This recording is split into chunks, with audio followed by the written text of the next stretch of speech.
بسم اللہ الرحمن الرحیم۔ حضرت سیدنا حسین رضی اللہ تعالی عنہ نے کوفہ روانگی سے پہلے اہل بصرہ کے نام ایک خط لکھا تھا، جس کو ابن اسیر سمیت مختلف مورخین نے نقل کیا ہے۔ اس کے مندرجات کچھ یوں تھے کہ اہل بصرہ کے اشراف یعنی بڑے لوگوں کو مخاطب کر کے انہوں نے لکھا تھا کہ آپ لوگ دیکھ رہے ہیں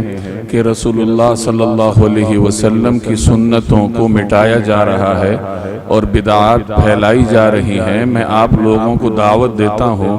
کہ کتاب اللہ اور سنت رسول اللہ کی حفاظت کریں اور اس کے احکامات کے نفاذ کے لیے کوششیں کریں۔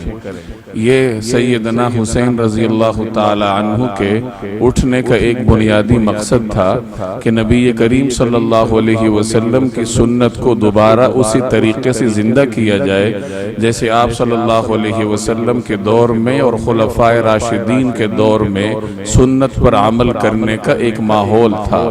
یہی آگے جا کر سیدنا حسین رضی اللہ تعالی عنہ کے پوتے اور حضرت سیدنا زین العابدین رحمہ اللہ تعالی کے بیٹے سیدنا زید بن علی رحمہ اللہ نے اسی پیغام کو اپنی تحریک کا مقصد بنایا جب انہوں نے ہشام بن عبد الملک کے خلاف تحریک چلائی۔ اٹھے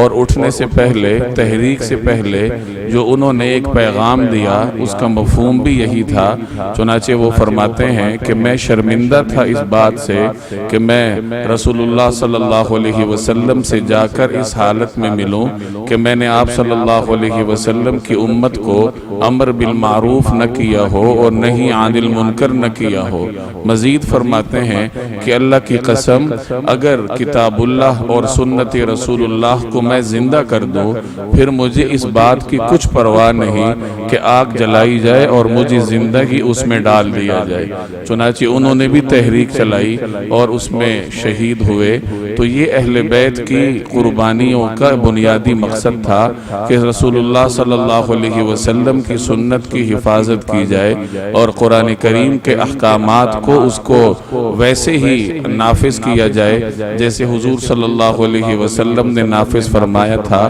اور آپ صلی اللہ علیہ وسلم کے بعد خلفائے راشدین نے اس کی تنفیذ فرمائی تھی۔ تو میں اور آپ اگر اہل بیت کے نقش قدم پر چلنا چاہتے ہیں تو سب سے پہلے ہمیں سنت پر عمل کرنا ہوگا۔